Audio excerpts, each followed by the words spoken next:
SNSGB and ICS2. What you need to know. SNSGB, Safety and Security Declaration, Great Britain, from 31st of January 2025. When is SNSGB coming and who is responsible? SNSGB requirements will come into effect from the end of January 2025. SSDs are the responsibility of the carrier. The carrier is the owner of the active means of transport as goods reach the border. Who is the carrier? In the case of the UK, the ferry operator is considered the carrier for unaccompanied freight. The ferry operator will look through their terms and conditions and try to downstream this where possible.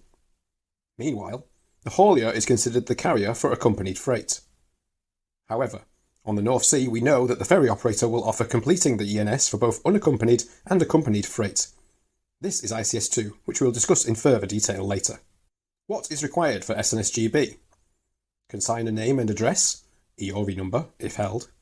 Consignee name and address, EORI number, if held. Carrier GB EORI number, for driver accompanied vehicles. Description of goods.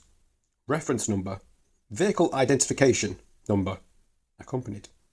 IMO, unaccompanied. Trailer seal or no seal. Border entry point, HMRC location code, for example, GB000060. ETA time and date. Total number of packages and weight. Type of packages. Any marks and reference numbers. Disclaimer. This is the legislative requirements as currently stated by HMRC. However, these could be subject to change. Description of goods. In your GB-ENS, HMRC are looking at goods descriptions to assess the risk. The description of the goods needs to be of a high level. When does SNSGB need to be submitted? For Ro-Ro, at least 2 hours prior to the goods arriving into GB. For Le Shuttle, Eurotunnel, freight, at least 1 hour prior to the goods arriving at the terminal. For GVMS port, before the vehicle checks in. And for goods destined for temporary storage, before the vehicle checks in. Do I need one for Northern Ireland? You will need to continue to process ENS declarations for Northern Ireland. In fact, this has already been in place since Brexit.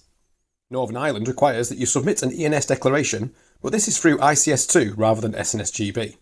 To submit your ENS for Northern Ireland, you can use the TSS or Customs link. An ENS will remain a mandatory requirement for Northern Ireland imports when the Windsor framework is implemented fully. Can someone else create my GB-ENS for me?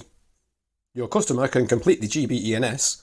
However, as the haulier, you are legally liable to ensure the submission and accuracy of this data. Therefore, we recommend using Customs Link's software solution. How do I make amends to an existing GB-ENS?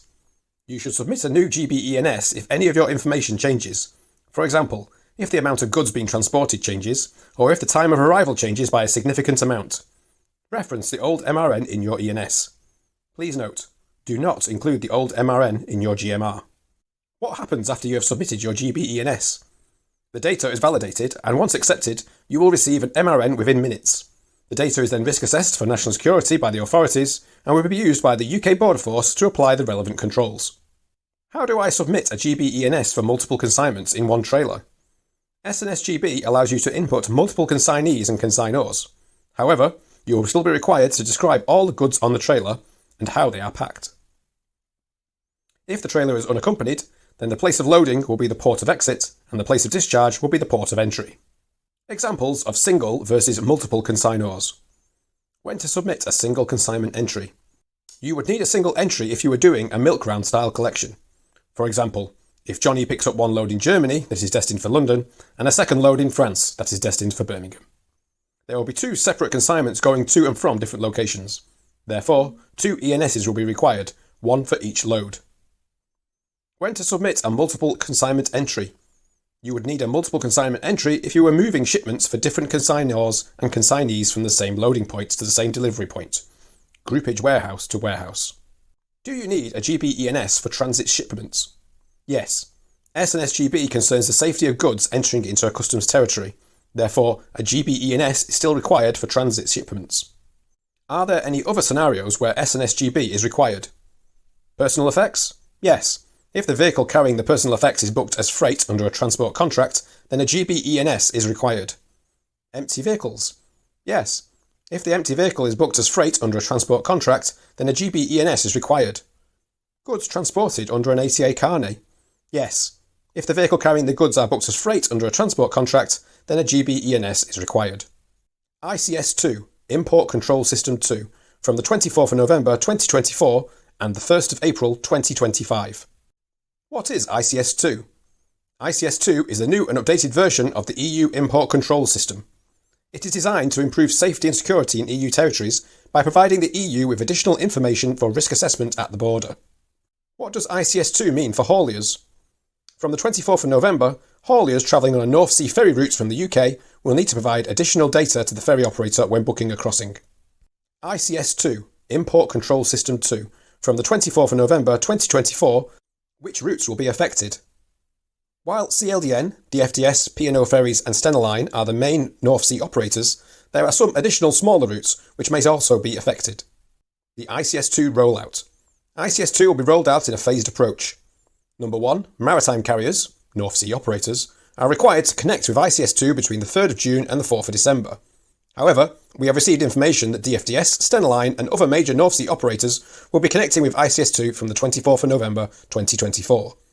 Number 2, all other routes, ferry operators and hauliers, must connect from the 1st of April 2025.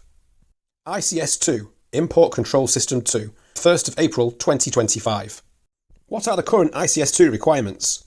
Vehicle/trailer information, route details, journey date and time, IMO, for island or if unaccompanied, consignee and consignor details, description of goods/4-digit commodity code, package information. What additional information is required for ICS2? Place of acceptance, collection, the city and country, place of delivery, the city and country, EU buyer address and DORI number, seller address, 6-digit commodity code, and countries of routing, if applicable. The requirements of the current ICS2 system will still be mandatory. Why is it important? It is important that your declaration is accurate and provided on time to prevent delays and possible fines. You are responsible for remaining customs compliant. If you have not correctly filed your ENS and submitted to ICS2 before your goods have arrived at the port, they may be denied entry into the EU. We understand. We know just how complex and difficult customs can seem, but that's what we're here for. We made the Customs Link platform with transport companies in mind. Visit customs-link.com or contact our team on help@customs-link.com or 01772 368 002.